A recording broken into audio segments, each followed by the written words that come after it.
नमस्कार दोस्तों, आप देख रहे हैं अपनी सेवन। आज हुजूम उमड़ा हुआ है लोगों का। आज सीतापुर 30 साल जनसभा का आयोजन होना है। यहाँ पे आज माननीय आकाश आनंद जनसभा को संबोधित करेंगे।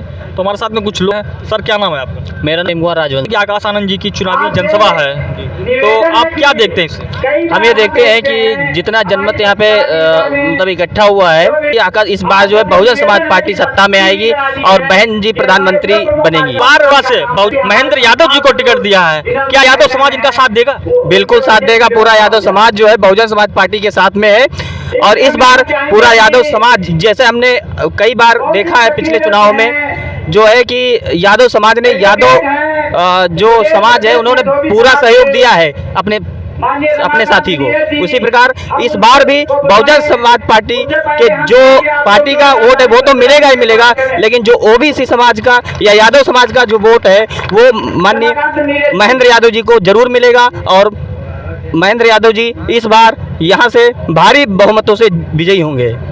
5 विधानसभाएं आती हैं सीतापुर लोकसभा में। बसपा के पास एक भी विधानसभा नहीं है, कोई विधायक नहीं है उनका। तो ऐसे में आप कैसे जिता लेंगे बहुजन समाज पार्टी के प्रत्याशी को? इस बार हम लोग डबल मेहनत करेंगे और ज़्यादा से ज़्यादा लोगों को अपने में जोड़ने की कोशिश करेंगे कि इन लोगों को जोड़ करके और माननीय जो हमारे महेंद्र यादव जी हैं उनको जिताने का काम करेंगे। तो 2024 का चुनाव चल रहा है। बहन जी भी इस बार रैलियां कर रही हैं, आकाश आनंद जी भी रैलियां कर रही हैं। तो लगातार रैली होने के बाद में देखा जाए तो इस बार बहन जी ने आकाश आनंद जी को उत्तर प्रदेश में एक रैली के लिए भेजा है। तो क्या इससे माहौल बदलेगा, युवाओं में जोश नया पैदा होगा? बिल्कुल बदलेगा। जो भी युवा हैं वो जरूर जुड़े इनसे और आकाश आनंद जी के नेतृत्व में इस बार बहुजन समाज पार्टी जो है वो जरूर चुनाव जीतेगी और बहन जी इस देश की प्रधानमंत्री बनेंगी। लेकिन वर्तमान सरकार कहती है कि हमें 5 साल और चाहिए। वर्तमान भाजपा की सरकार ने भी कहा है कि हमें 5 साल और दे दो, हम देश को विकसित देश बना देंगे। उन्होंने विकसित नहीं, बीमारी देश बना दिया है इसको। आज हमारे देश की जो हालत है वो हम लोग देख ही रहे हैं, ठीक है। तो इनको अगर 5 साल और मिल गया, ये पूरा देश बेच करके यहाँ से वो कहते हैं झोला उठा के चले जाएंगे, ठीक है। तो वो झोला उठा करके इसी प्रकार से चले जाएंगे, इस देश को पूरा बेच करके। जैसा कि सरकार गेहूं भी दे रही है, राशन भी फ्री दे रही है, उस पर क्या कहना है? उस पर हम ये कहेंगे कि मोदी जी खुद ही कहते थे कि जो है जनता को कभी फ्री में नहीं देना चाहिए। आज वो खुद ही फ्री में बांट रहे हैं। महंगाई तो कम हुई है? महंगाई कुछ भी कम नहीं हुई, ये सिर्फ उनके फंडे हैं। बाकी महंगाई तो और बढ़ती ही जा रही है।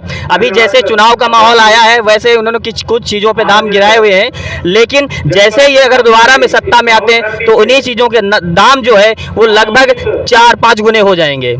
एक समय ऐसा था कि सीतापुर में बहुजन समाज पार्टी ने लगातार हैट्रिक मारी हुई थी। लोकसभा चुनाव में लगातार 3 बार यहाँ पे अपना सांसद बनाया था, लेकिन पिछले 2 चुनाव से देखा जाए तो बसपा जनाधार खोती जा रही है। जबकि 2019 का चुनाव गठबंधन से लड़े थे, नकुल दुबे जी चुनाव लड़े थे और 1 लाख के करीब वोटों से चुनाव हारे थे। इस बार क्या कहना है? इस बार कहना यह है कि इस बार जो है बहुजन समाज पार्टी के जो भी कैंडिडेट महेंद्र यादव जी हैं वो इस बार जीतेंगे। पिछली बार कुछ हमारे लोग जो थे वो हिंदुत्व के बहकावे में आ गए थे, जिसके कारण वो लोग भटक गए थे। इस बार हम सभी लोगों को एक साथ लाने का काम करेंगे और माननीय जो महेंद्र यादव जी हैं, हमारे जो प्रत्याशी इस बार हैं लोकसभा चुनाव के, उनको हम जिताने का भरपूर ही प्रयास करेंगे।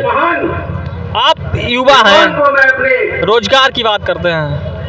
वर्तमान सरकार रोजगार दे रही है, 2-2 लाख नौकरियां दे रही है। वर्तमान सरकार कोई भी नौकरी नहीं दे रही, ये सिर्फ झूठा ही प्रचार है। क्योंकि आपने देखा बहुत सारी जॉब निकाली तो, लेकिन आज तक वो प्रक्रियाएं पूरी ही नहीं हुई। कहीं कैंसिल हो रही हैं, कहीं ज़्यादातर जॉब्स के तो पेपर ही लीक हो रहे हैं कि हमारी जो परिवार के लोग, कई लोगों ने पेपर दिए लेकिन वो पेपर हमेशा ही लीक हुए हैं। और जो है युवा पैसे लगा करके इतनी दूर पेपर देने जाते हैं, पैसे खर्च करते हैं, उसके बाद में उसका कोई रिजल्ट भी नहीं आता है। ना उन्हें यहाँ तक ये पता चला कि वो फेल हुए हैं, ना उन्हें ये पता चला कि पास हुए। वो बेचारे बीच मझधार में लटके हुए, ना इधर के हैं ना उधर के हैं। बसपा ही एकमात्र ऐसी पार्टी है जो अकेले दम पर चुनाव लड़ रही है। बाकी गठबंधन भी बना हुआ है, इंडिया गठबंधन भी है, एक तरफ मजबूत बीजेपी जैसा दल है, लेकिन बसपा अकेले चुनाव लड़ रही है। तो ऐसे में कैसे आप बहन जी को प्रधानमंत्री बना लें? क्योंकि हमें पता है कि जो हमारे लोग हैं वो हमसे जुड़े हुए हैं और आगे जुड़ते ही जा रहे हैं और हमारा जो जनाधार है वो दिन प्रतिदिन बढ़ता हुआ ही जा रहा है। इसलिए हमें पूर्ण भरोसा है कि जो हमारे लोग हैं इस बार बहुजन समाज पार्टी को अपना वोट दे करके हमारे प्रत्याशियों को जिता करके और माननीय बहन जी को प्रधानमंत्री के पद पर भी आसीन करेंगे। तो आप 24 में बहन जी को प्रधानमंत्री बनाकर ही दम लेंगे? बिल्कुल, इस बार हम लोग माननीय बहन जी को प्रधानमंत्री बना करके ही दम लेंगे। तो ये हमारे साथ में युवा साथी इन्होंने बताया कि बहन जी को इस बार हम प्रधानमंत्री बनाकर ही दम लेंगे, क्योंकि 2024 का चुनावी माहौल है। अभी कुछ ही समय में आकाश आनंद जी भी यहाँ पे आने वाले हैं, तो वो जनसभा को संबोधित करेंगे। आप देख रहे हैं हमारा चैनल को देखते रहें, लाइक करें, सब्सक्राइब करें। मिलते हैं नेक्स्ट वीडियो में। धन्यवाद।